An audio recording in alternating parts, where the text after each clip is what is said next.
Ar-Rahman. Dewa-dewa. Ada dewa angin, ada dewa awan, dewa petir, ada dewa tanah, ada dewa api, dan seterusnya.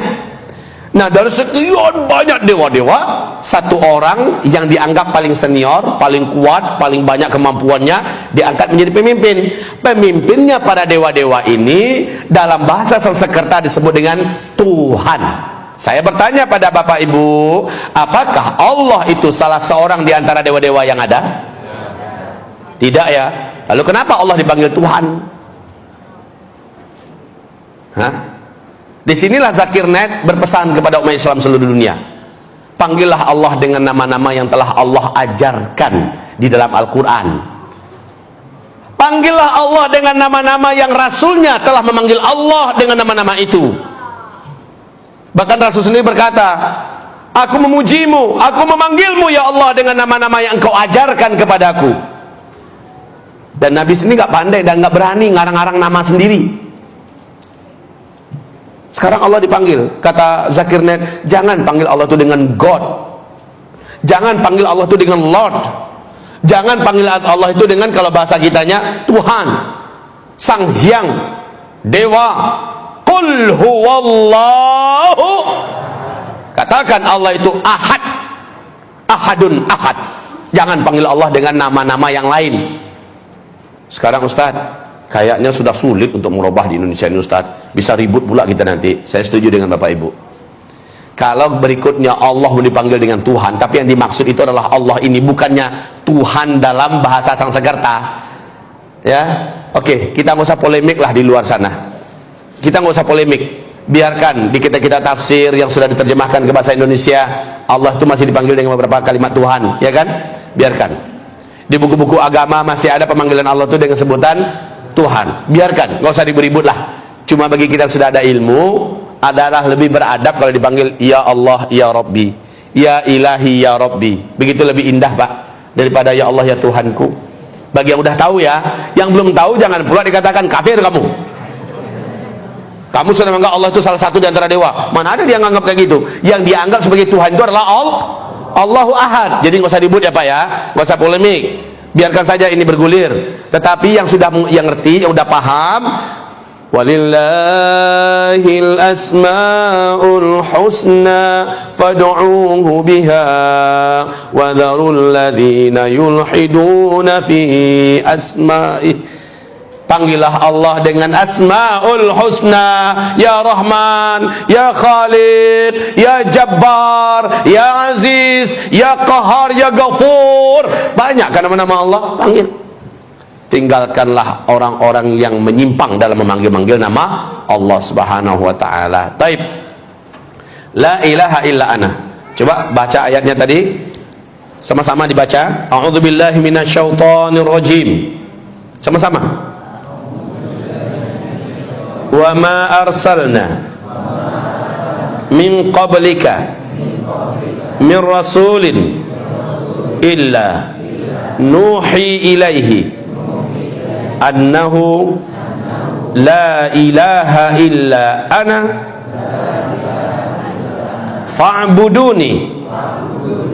Artinya, wa ma arsalna, dan tidaklah kami utus, min qablika, dari sebelum engkau wahai Muhammad, min rasulin, seorang rasul pun. Berarti seluruh nabi dan rasul pasti Allah wahyukan kepada mereka yang kayak gini, illa nuhi ilaih, melainkan kami wahyukan kepadanya, annahu la ilaha illa ana illallah, ya, tidak ada ilah kecuali hanyalah Allah. Fa'buduni, maka sembahlah saya. Nggak ada ceritanya tiba-tiba muncul para nabi dan rasul langsung ngajak umatnya menyelesaikan masalah demi masalah. Nggak ada ceritanya kayak gitu. Muncul-muncul sudah langsung menyelesaikan masalah ini, menyelesaikan masalah ekonomi, menyelesaikan masalah politik. Bukan kayak gitu dakwah nabi dan rasul. Dakwah nabi dan rasul pasti langsung mengajak kepada la ilaha. Itu the first. Itu yang pertama Pak. Kalau itu sudah selesai, yang lain mah gampang. Apa inti daripada la ilaha illallah? Intinya adalah mengajak seluruh makhluk-makhluk Allah mau tunduk dulu, diatur oleh Allah. Itu dulu. Mau tunduk dulu diatur oleh Allah. Mau nggak diatur oleh Allah? Mau. Kalau gitu ikut ajaran Islam. Gitu Pak. Ajaran Islam itu apa? Ya Islam yang kafah. Di mana sumbernya? Al-Quran dan Sunnah. Kalau begitu, berarti kami harus berpegang erat dengan Al-Quran dan Sunnah. Naam, itu isi daripada la ilaha. Oh, Ustaz, bisa nggak diuraikan lebih rinci Ustaz? Biar kami betul-betul paham. Baik, begini ya. Ilah bahasa Arab. Arti ilah ini maknanya adalah, sebenarnya ada langsung di sini. Ini arti ilah itu, Pak. Ini dia artinya. Fa'buduni, ibadahilah saya. Maknanya menurut seluruh ulama ahlus sunnah wal jamaah, seluruh pakar bahasa Arab dulu, sekarang dan sampai kiamat, makna ilah ini adalah yang paling berhak untuk diibadahi. Saya ulangi, makna ilah adalah yang paling berhak untuk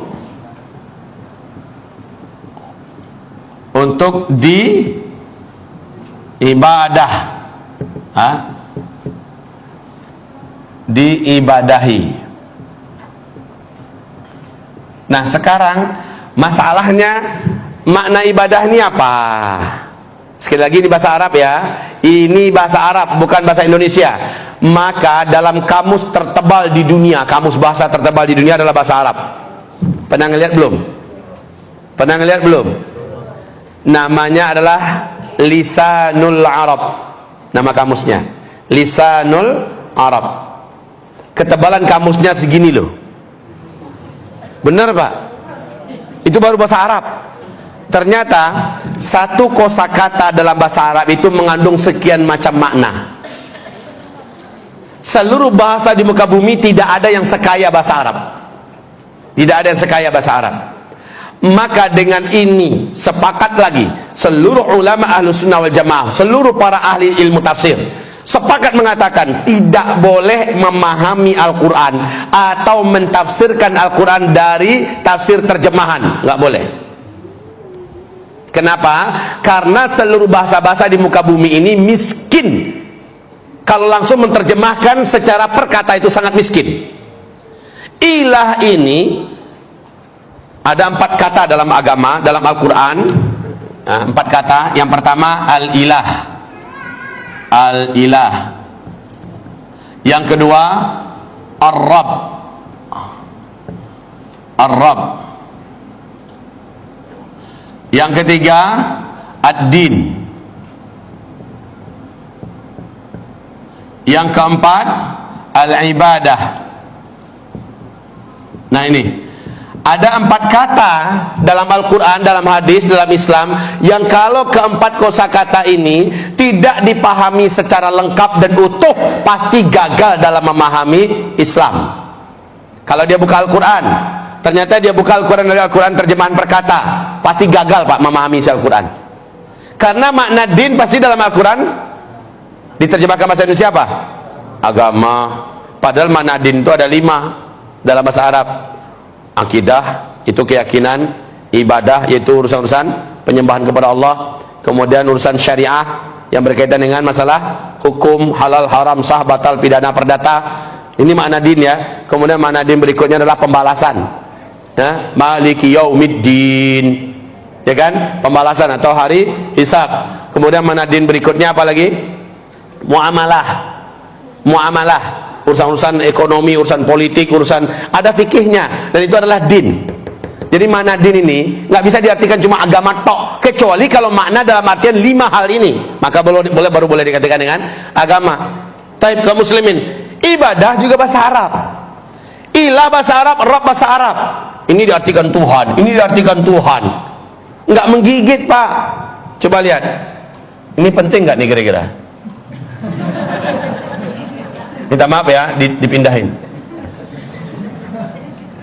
Kalau nggak salah ini gunanya nempel apa? Kertas ya. Oke. Nah, ada mainan.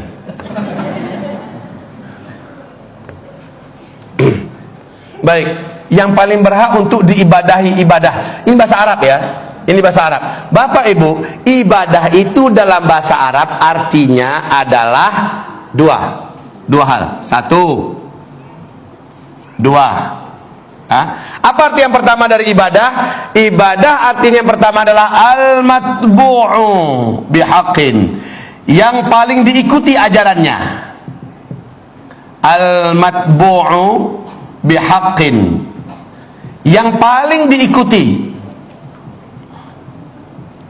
Kalau Islam memang yang paling diikuti ajarannya,